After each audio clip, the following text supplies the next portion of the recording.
Handoff, Adrian up the middle, room to the 20, cuts to the left to the 25, and Adrian's loose! He splits the defense! 50, 40, 30, goodbye, baby! Touchdown! We bleed purple, and our bones are gold. Hear the horns coming out of our dome, behold. We are Minnesota Vikings fans. We love when a player scores. Hello, everyone, and welcome to the Purple People Podcast. My name is Kyle West, recording from Inside Gypsy Danger, my co-pilot for this flight, with 4 confirmed kaiju kills, Mr. Adam Carlson. I have no idea what the blue crap you're talking about. Pacific Rim, Adam. Pacific Rim. That is, the only thing that happened this weekend that is important that we should be talking about. I don't know. I'll take WWE's Money in the Bank over that. But you know what I'll take over that even more is the Purple People Podcast. I will, too, because I'm ready to talk about football. This is episode number 59 of the show, and it is titled Follow the Yellow Brick Roads. Subtitle, Pacific Rim. No. Yeah. Because more important than any of that is that we have a special guest this week. We do. I introduced him last time, so you go ahead this time, Kyle. Oh, I'm doing the intro for the guest. Well, this is a change up. I never do that. Well, he is a friend of the Minnesota Vikings podcast. Like Adam said, we've had him on once before, and you guys requested him again. So everyone please give a round of applause, even though we can't hear you, to Gene LaVoy from Minnesota Vikings Memes. Well, thank you. Yeah. Tell us a little bit about yourself and what you do again for the people that might have missed the show that you were on. Well, what I do is I have a Facebook page, and I basically I upload pictures with captions over them, and they're supposed to be really funny, or like they either praise the Vikings or mostly Adrian Peterson or bash the Packers and their fans, and people love them. I prefer the ones that bash the Packers. I've enjoyed reading all the comments on those. Yeah. Oh, yeah. Now, did I see that you had some shirts coming up for sale or something like that? Yeah, I just got them a couple days ago. All right, tell the people a little bit about those and where they can get those. I just got 150 Viking shirts a couple days ago, and 75 are Harrison Smith ones, 75 are Adrian Peterson ones. On the back of the Adrian Peterson one, it says MVP, but it has his last name on it, so MV Peterson. Oh, you gotta love the MV Peterson shirts. Mm-hmm. Yep. I know I'm picking one up. They should be available on Amazon and eBay in the next couple days. All right, so keep a watch out for those. Now that we've introduced Gene and Kyle's gotten his nerdy robot fighting thing in, I'm telling you, our question from social media. I'm telling you, you guys really need to go see Pacific Rim, like, as soon as this podcast is over. Like, go buy a ticket. Go watch it. I do actually have a social media question, because eventually we're going to get to the Vikings. This one comes from our Facebook group. About Jerome Felton. He surprised everyone last year. Definitely. Kind of coming up and being someone who... you wouldn't have expected before the season started to play the role that he did for the team. So for you guys, which player, rookie, or vet will be the biggest surprise for the team this year? I'll go first on this one. Cover your ears, Kyle, because you're not going to want to hear this one. Ugh. Jeff Locke. Now, if you were used to subpar punting that you saw from Chris Cluey, you are going to be in for something great when you see the cool spirals, the distance, and the accuracy that Jeff Locke provides. Ooh. Just wait, you are going to love it. I like your pick, but I'm going to have to go with Jarius Wright. He showed us what he could do late last season, and he can only get better. I mean, with Jennings and now Peterson, and with Rudolph and Carlson. Carlson should produce a little more. Well, I don't see how he can't produce right. more. Yeah. And then you leave the really small guy, and Ponder's got to find him. I mean, Mm-hmm. this is the year that everybody buys their right jerseys and Peterson jerseys and Jennings jerseys and Ponder jerseys. It's true. Yeah, I got my I Ponder jersey. I know that.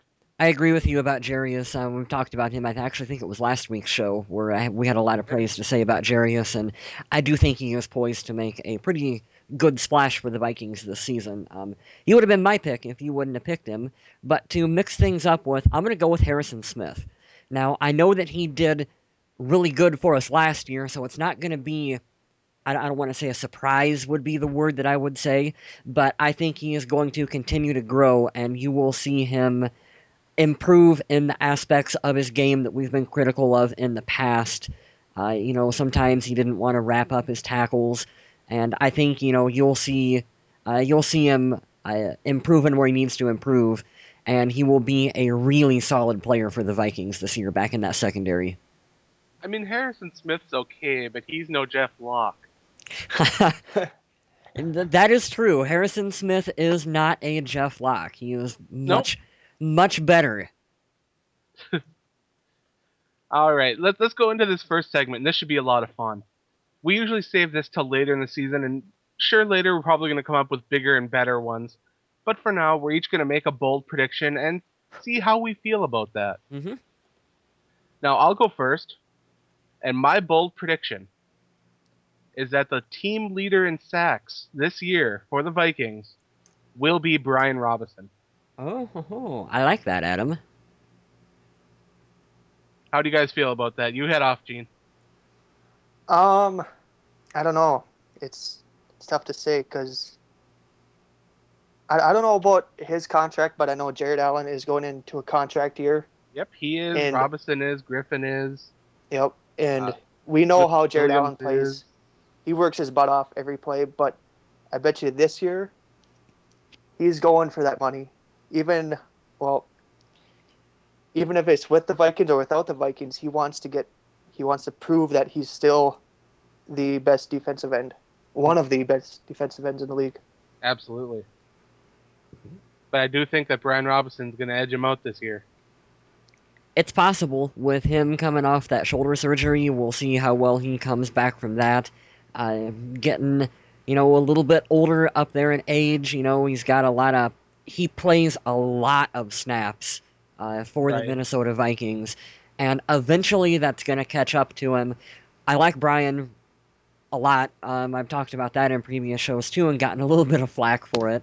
That's true. Yeah, I would. I don't know if he'll be able to beat Jared, but I think Brian can put up, a 9 or 10 sack season for sure for us this year, which would be huge on top of whatever Jared is able to get playing on the opposite side of the field. All right. Let's see. Let's have Kyle go next. Okay, well, my bold prediction, drum roll please, Mr. Greg Childs will make the active roster for the Vikings. Are you saying right away or after he's on the PUP list or... Initial 53. Okay. Yeah, preseason's over, here's our 53 for 2013, week 1, Greg Childs will be on it. So you have us with, 6 wide receivers on the final 53? I would have to look back at my mock, but I believe I had, you had six slotted in 6? for that. Yeah. Okay. With him being number 6? Yep. Right. Yep. Okay. Yeah, I could see that happening. Mm-hmm. There's going to be a lot of competition for those spots, and since he's not really a guy that I think they'd be able to stash away on a practice squad, and I don't think he's going to be hurt enough through the entire season to put him on season-ending IR. I just don't. I don't know if there's another way for the Vikings to keep him if they really want to. Precisely, which is why I will double dip in my bold prediction and say it's going to come down to Greg Childs or Joe Webb, and the Vikings are going to go, you know what, Joe? Thank you, but no thank you. We're going to go with Greg Childs. I have seen another bold prediction online. I won't say who because I don't really want them to, get upset with me using their name and all that. But they have said that the Vikings will only take 2 quarterbacks in. McLeod Bethel-Thompson will be out, and they'll keep Joe Webb at wide receiver and use him as quarterback 3. I don't agree with that. I don't agree with it either. That's my deep analysis on that one. There's no way that they go into the season and let McLeod Bethel-Thompson go.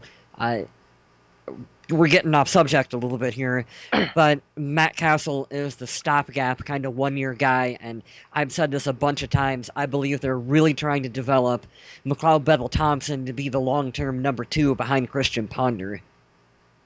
I know. I just wanted to share that bold prediction that I saw somewhere else. That's an interesting one, too. The Vikings could decide to take that route, and then they'd open up a free position on the 53. They could open up a spot. So, well, let's go on and let's hear what Gene's got for us. All right.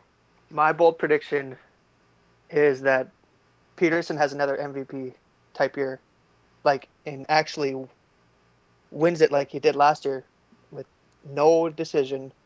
It's just him. Adrian Peterson repeats as MVP. Yep, with no... Oh, Peyton Manning can get it this year, too. With none of that, he wins it, decisively.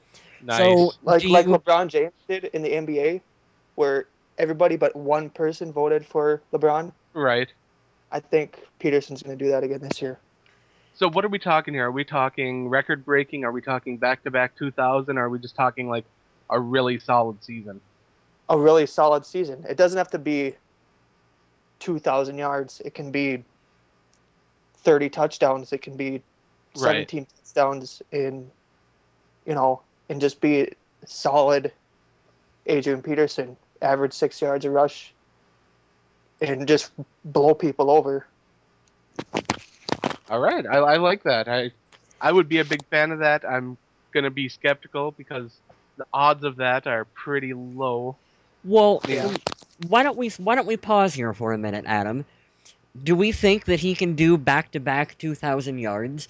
I mean, if he was to do that, that's definitely a lock for him being MVP in 2013 as well, too. I wouldn't say a lock, but it would definitely be a huge... Well, I mean, if he rushes, I would say that'd be pretty close to being a lock for him.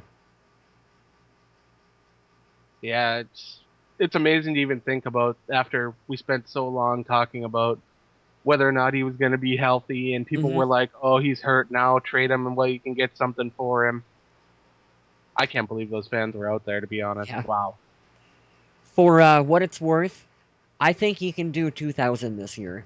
Just because the O-line is intact, they've got better weapons around him, in theory, to where defenses don't have to pay just attention to Adrian on every play. They got to know where other receivers and tight ends and stuff are going to be lining up on this unit, and that's going to allow him to go into beast mode early and often, and with him not coming off rehab, he could potentially get off to a quicker start towards that 2,000 than what he did last year.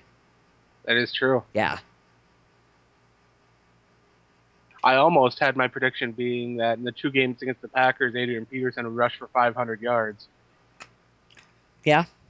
500 yards in one game against Green Bay. But let's move on now and let's talk about the other side. We talked about all these guys that are going to be doing all these wonderful things. Now let's move on and talk about positions where we're not so sure about. Things where we're kind of scratching our head or are not very sure about what's going on. Can I go first, Adam? Sure. Do you want to know who I picked? Not really, but I know you're going to tell me. Who's our punter on the team again? The fantastic Jeff Locke. Yeah, I went with Jeff Locke because I don't like him. For no specific reason other than he's just not Chris Kluwe. That's my entire basis for it. But he has to prove himself to me and to, I think, the rest of Vikings Nation to prove that he is worthy of not even bringing Kluwe in for competition. And why do you need to bring Kluwe in for competition? You've seen what he can do. Because he was a seasoned veteran on the team who had earned his spot for a number of years playing at a high level for the Minnesota Vikings. And then he lost his spot by playing like Dookie. No, he didn't lose his spot. They took it from him. Yeah, that's how you lose it. No. That is not how that works. You get fired from your job because you do a poor performance. He got fired from his job for poor performance. I don't get why you're so hung up on this. Because I don't agree with that.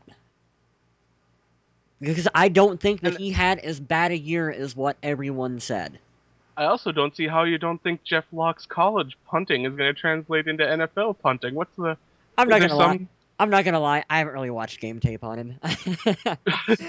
I'm just being tough on him, just to be tough on him. But I want you to tweet him an apology now. I will not tweet him anything. I will bring a sign that says "You're not Chris Cluey" and hold it. I think he knows that, and many Vikings fans know that and are pretty happy about that. No, I think there's a lot of Vikings fans on my side on this one about wishing Cluey was still on the team. I don't know. Now, my area of concern is another spot where I wish someone else was still on the team, and that guy is Antoine Winfield, because I'm talking about the nickel corner. Right now, you've got Josh Robinson penciled in to do it, and he has already been in public saying, hey, I don't know if I can do this. I'm not really comfortable with it, but I'm willing to learn and willing to try. And that's cool and everything. But then you got the guy that went out and got in Jacob Lacey, who is coming off this thumb surgery, having some hand problems. Sure, he's established himself in the league as being one of the better nickel corners, but coming off an injury, you never know, especially in a different scheme. Mm-hmm. So, for now, since we're going to have a new face back there, and that new face is going to be replacing a guy that was probably the best nickel corner in the league last year, or at least was according to Pro Football Focus. I mean, it's big shoes to fill, and it's going to be pretty noticeable on game day. I agree with you, Adam. Winfield he's one of those guys that, you just wanted to see retire a Viking. And I would have loved to seen him stick on and be able to mentor the younger guys that are on the squad for another couple of years. And I agree with you on that being a spot of concern for the team. Any input there, Gene? No, not at all, considering that there's still a lot to prove with some of the corners. Mm-hmm. I mean, Absolutely. Chris Cook, he's got a lot to prove. Is that your area of concern? No, he's not mine. I mean, I have two. I picked two just in case one of you guys picked my first one. But I mean, all of our corners have something to prove right now. We don't have one. We don't have one shutdown corner that can be like. Well, we brought Rhodes in. We can see what he can do in college, but can he do it in pro level? Right, and we'll be talking about him in a little bit here. Yeah. But we also have Josh Robinson, who was decent last year. He wasn't outstanding. No, he made some rookie mistakes. Yeah. And then, cornerback is going to be it's going to upset a lot of people this year because going up against Jay Cutler, Matthew Stafford, and Aaron Rodgers twice here is going to be one big assignment. Oh, definitely. This is a tough division to have a young, inexperienced secondary in. All right, so Gene, go ahead and lay yours on us. What you got? I got Charlie Johnson. Oh, I love it. Well, the left guard, you got the left tackle, Matt Khalil, Pro Bowl. Solid. I mean, only 2 sacks given up all year? 1 sack, 2 sacks given up all last year? Yep. And you got John Sullivan. 2 sacks and 5 hurries or something like that. It was pretty unbelievable. Yeah, and then you got John Sullivan, who is all-pro center. Right. I mean, you got that whole side of the defense pretty much on check with those two guys. But the weak spot on that side of the line is Charlie Johnson. They're going to send a lot of heat his way. Of course, they're going to come outside, but then what is that the linebackers going to do? Are they going to double rush him with the nose tackle? You never know. Right. I mean, he can be vulnerable, and if he plays the way that he wants himself to play, or the coaches need him to play, then it'll be a good season. For the team, it will be. And if you take a look at the way some of the other teams in the division are stacked up, especially the Detroit Lions, their strength is at the defensive tackle. Mm-hmm. The Packers, they have that strong nose and those two rushers. That guard position has to withstand a lot because all the teams in the North have that tendency to rush a guy up the middle. And so far, Charlie Johnson hasn't shown the ability to pick up those guys, follow through on a lot of blocks. And to be honest, I am surprised that he's still with the team a little bit, because I know that people that listen to the show know that I'm not a huge fan of Mr. Charlie Johnson. No, you are not the president of the Charlie Johnson fan club. No. But I think he will be serviceable this year, and I think that now that the Vikings have less needs, when they go into the draft, they won't have to push so much for needs. Instead, they'll be able to get a lot more of the best player available kind of stuff. Mm-hmm. All right. I think that was all of our areas of concern, right? Yeah. All right, so let's move on to talking about our last topic. And Gene was going to head this one up, and we're going to talk about a cornerback. Yeah, well, I heard that Rhodes has been getting burned quite often in team OTAs. And Adam, you said that you heard the opposite? I have. I've actually heard the opposite. I've heard that he's been keeping up with the speedster wide receivers. He's been able to make plays on the ball. But I have also heard the other side from more than one source, which kind of makes me wonder, because I don't know if this is, a Viking spin on the player saying, hey, he's doing all these things right, or an observation of media at an OTA saying he's not doing that well. So I don't know if this is a spin thing. I don't know if one side is kind of being more harsh or more lenient, or what's going on. But to me right now, the whole Xavier Rhodes thing is kind of odd. Well, I mean, I wouldn't be too upset if he was being burned by Peterson constantly, because you want to see that in Peterson. But right, you got to remember that in OTAs there's no contact. Mm-hmm. And that right. Xavier Rhodes, he's a contact corner. Definitely, he is physical. Yeah, he's got some finesse, but he's not all finesse to where he relies on all on his feet instead of his hands or his upper body. And maybe that's just the case. They're just trying to groom him. And, right. Yeah, I mean, once training camp comes around, then we'll really see what this kid can do going up against Joe Webb or others, even line up go inside against Greg Jennings. Right. Because why not go up against Greg Jennings, who is the best wide receiver on the team, and learn off him? I mean, Greg Jennings can also teach him. Definitely. This offseason, instead of just teaching the wide receivers. Yeah, we'll have to see with him, because I've heard he's a little shaky in OTAs, but you got to remember that there's no contact. Right. Yeah. Now, I think that Xavier Rhodes will be the guy that comes out, and he will have the most impact as a rookie. I think he will be a starter opposite Cook. We're going to have these two big physical corners that are going to try to shut things down. Uh-oh. No, I'm just saying that we hope. Like, we don't... Oh. Yeah, like, we don't, area concern like we were talking about before. Like, on paper, this is what we're hoping from this unit. Right. On paper, This is what we're hoping for. Because they definitely have a lot to prove. My take on X-Man, as I like to call him so far, is that you don't want to ever really hear reports that, oh, he's getting burned in coverage or whatever. But if that's going to happen, I think it's important for that to be happening right now because, folks, that's the point of OTAs and training camp. It's for the rookies to come in, and if they're going to make mistakes and fumble and not know the system, they do it now. And then they go back and coach tells them, you did X, Y, and Z wrong, fix it. And this is how this is how you fix it.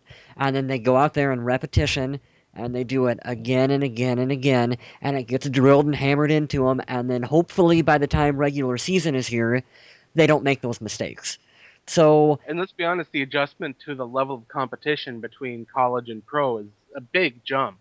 Especially at the wide receiver spot, where you're dealing with guys who are much quicker and bigger and just all-around pros all over the field out there than, what you have at a college level. And these cornerbacks are dealing with them every play. Mm-hmm. And that's got to be really tough to, in essence, run backwards. Like what a corner does. I mean, receiver's got the benefit of running his route forwards, and those guys got to learn to backpedal for their entire career, and that's definitely a hard skill to master. Oh yeah, cornerback falls down, that's a touchdown. Mm-hmm. Mm-hmm. All right, let's move on. We have our birthdays and we got our quick hits left. Now, when I say birthdays, that's kind of a frowny face because there was only one birthday, but I'll put a happy face on it because it was Chris Summers' birthday.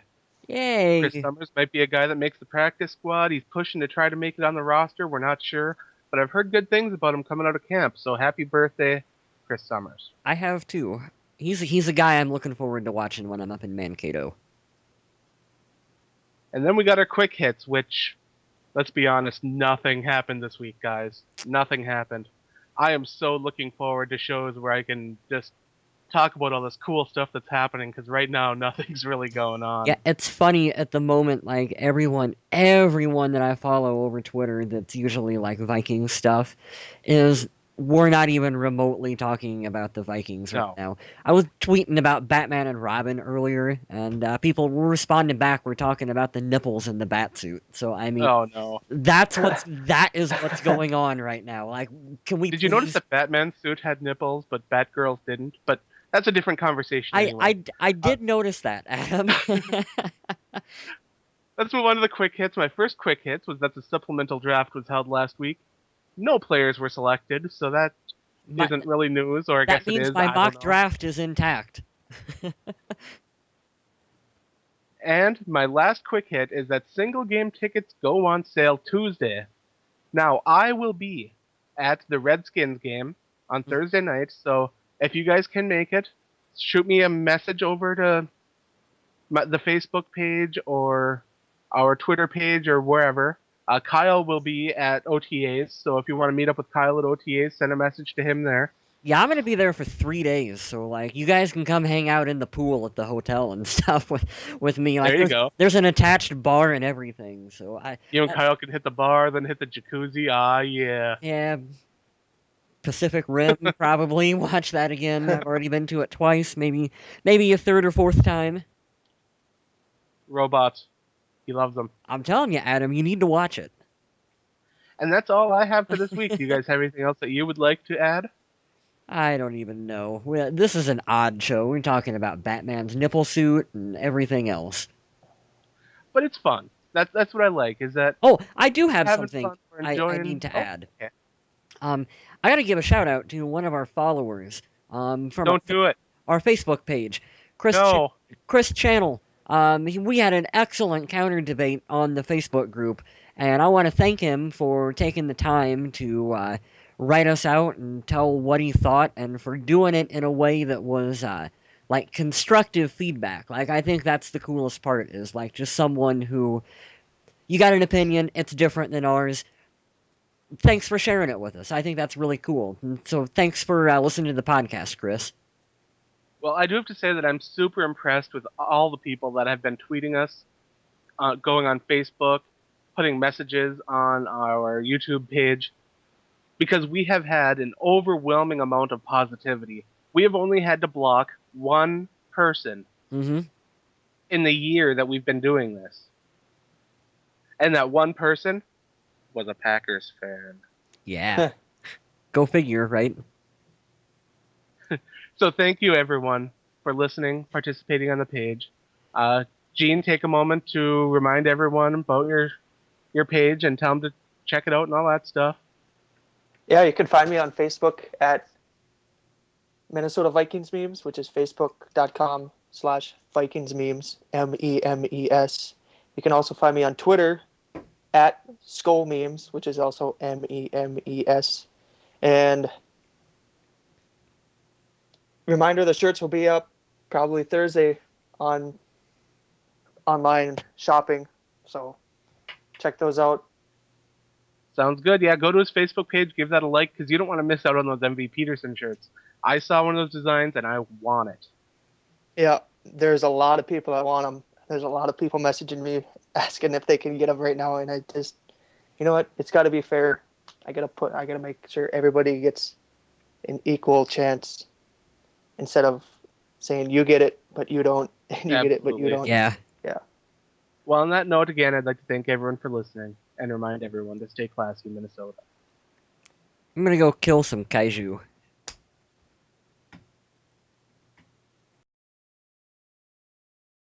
We bleed purple and our bones are gold. Hear the horns coming out of our dome, behold.